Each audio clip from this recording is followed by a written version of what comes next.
नमो नमः। बच्चों, हम पढ़ रहे थे धातु यानी क्रिया। क्रिया के बारे में हम पिछली वीडियो में पढ़ चुके हैं। तो बच्चों, आइए आज हम पढ़ते हैं पाठ से संबंधित शब्दार्थ और कुछ अभ्यास कार्य। शब्दार्थ पढ़ते हैं पहले। गच्छति, गच्छति का अर्थ होता है जाता या जाती है। पठति, पठति का अर्थ है पढ़ता या पढ़ती है। हसति, हसति का अर्थ है हंसता हंसती है। लिखति, लिखता या लिखती है। खेलति, खेलता या फिर खेलती है। धावति, दौड़ता या दौड़ती है। भ्रमति, घूमता या घूमती है। खादति, खाता या खाती है। यानी स्त्रीलिंग और पुल्लिंग दोनों के लिए प्रयोग किए जाते हैं ये क्रिया शब्द। पिबति यानी पीता या पीती है। पाठयति, पढ़ाता है या पढ़ाती है। और फलति, फलता है।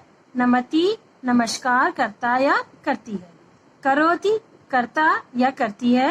आम, आम का अर्थ है हाँ। किम का अर्थ है क्या। और गायति का अर्थ है गाता या गाती है। तो बच्चों, ये तो थे पाठ से संबंधित शब्दार्थ। चलिए अब पढ़ते हैं पाठ से संबंधित अभ्यास कार्य को जानते हैं।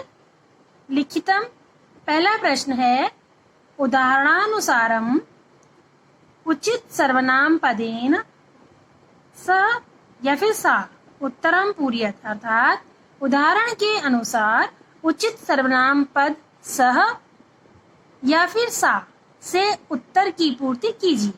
स और सा, सा का अर्थ जब बच्चों जैसे मैंने आपको पहले भी बताया कि सा का अर्थ होता है वह और सा का अर्थ भी होता है वह। सा प्रयोग किया जाता है पुल्लिंग के लिए और सा प्रयोग किया जाता है स्त्रीलिंग के लिए।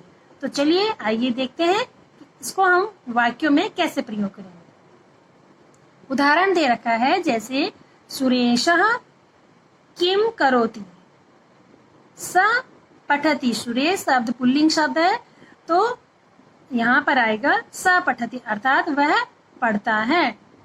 बालकः किम करोति, बालक पुल्लिंग शब्द है तो हम क्या लिखेंगे इसका उत्तर स धावति। धावति मतलब वह दौड़ता है। अध्यापक किम करोति, स पाठयति, अध्यापक क्या करते हैं वह पढ़ाते हैं। श्यामा किम करोति, सा लिखति, यहाँ पर हम सा लिखेंगे क्योंकि स्त्रीलिंग के लिए वह के लिए सा का प्रयोग होता है। श्यामा क्या करती है वह लिखती है। माता किम करोति, सा पचति, वह पकाती है।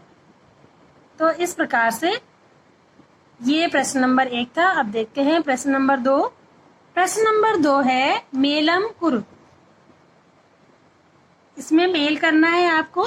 ये जो चित्र बने हुए हैं और इन चित्रों से आपने ये जो कोष्टक के अंदर ये डिब्बे के अंदर जो शब्द लिखे हुए हैं इन्हें आपको मैच करना। जैसे अध्यापक पाठयति, तो अध्यापक कहाँ है, यहाँ है, इसको आप ऐसे ही मिला देंगे। अम्बा पचती, अम्बा कहाँ पका रही हैं, यहाँ पका रही हैं। स खादति, स का अर्थ है पुल्लिंग तो यहाँ आएगा स खादति। और श्यामा पीवती, श्यामा पीवती यहाँ आएगा। तो ये प्रश्न नंबर 2 आप अपने बुक में भर लेंगे। प्रश्न नंबर 3 है मंजुषातः उचित पदम चित्वा वाक्य पूर्ति कुरुत। मंजुषा से उचित पद छांटकर वाक्य पूर्ति कीजिए। तो ये मंजुषा दे रखी है, यहाँ पर शब्द दिए हैं बालिका, अध्यापकः, कन्या और छात्रा। हमें यहाँ से शब्द छांट करके वाक्य में रिक्त स्थान में भरने हैं। क है सा डैश लिखति, सा का अर्थ है वह यानी स्त्रीलिंग के लिए प्रयोग हुआ है वह लिखति। तो यहाँ पर से क्या आएगा कन्या, सा कन्या, सॉरी यहाँ पर आएगा बालिका, कन्या नहीं आएगा। सा बालिका लिखति, ठीक है। ख है स पाठयति, कौन पढ़ाता है अध्यापक, स अध्यापकः पाठयति। ग है स डैश पठति, स छात्रः पठति। स पुल्लिंग शब्द के लिए प्रयोग हुआ है। और फिर यहाँ है एषा डैश धावती, एषा कन्या धावती। ठीक है, यह कन्या दौड़ती है। इस प्रकार से प्रश्न नंबर 3 आपका पूरा हुआ। प्रश्न नंबर 4 है संस्कृत भाषायाम अनुवादम कुरुत। संस्कृत भाषा में अनुवाद कीजिए। जो आपको ये वाक्य दिए हुए हैं इनका आपने अनुवाद संस्कृत में करना है। तो वाक्य है माता पकाती है, इसका संस्कृत में अनुवाद है अम्बा पचती। गौरव दौड़ता है, गौरव धावती। श्यामा लिखती है, श्यामा लिखती। श्यामा लिखती, ता में छोटी की मात्रा आएगी, श्यामा लिखती। और वह हंसती है, यहाँ आएगा सा हंसती। तो इस प्रकार से आप और भी वाक्य बना सकते हैं। आपने 10 वाक्य इस प्रकार से बनाने हैं संस्कृत में और अपनी संस्कृत की नोटबुक में उनको लिखना है। यहाँ पर जो वाक्य दे रखे हैं ये तो यहीं फिल करेंगे। इसके अलावा 10 वाक्य इसी प्रकार से जो आपको शब्दार्थ दिए हैं, क्रिया शब्द उसमें लिखे हुए हैं बहुत सारे, वहां से आप शब्द लेकर के 10 वाक्य संस्कृत में लिखेंगे अपनी संस्कृत की नोटबुक में। और यहाँ पर क्रियाकलाप है, अध्यापक बच्चों को धातुओं का प्रयोग करने का अभ्यास कराए। धातुओं का प्रयोग मैं आपको वीडियो बाद में भेजूंगी इसकी।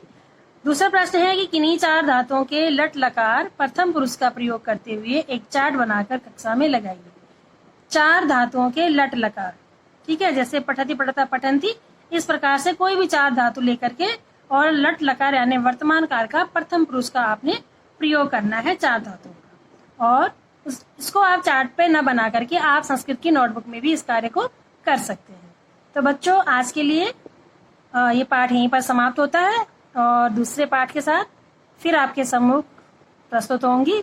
तब तक के लिए धन्यवाद।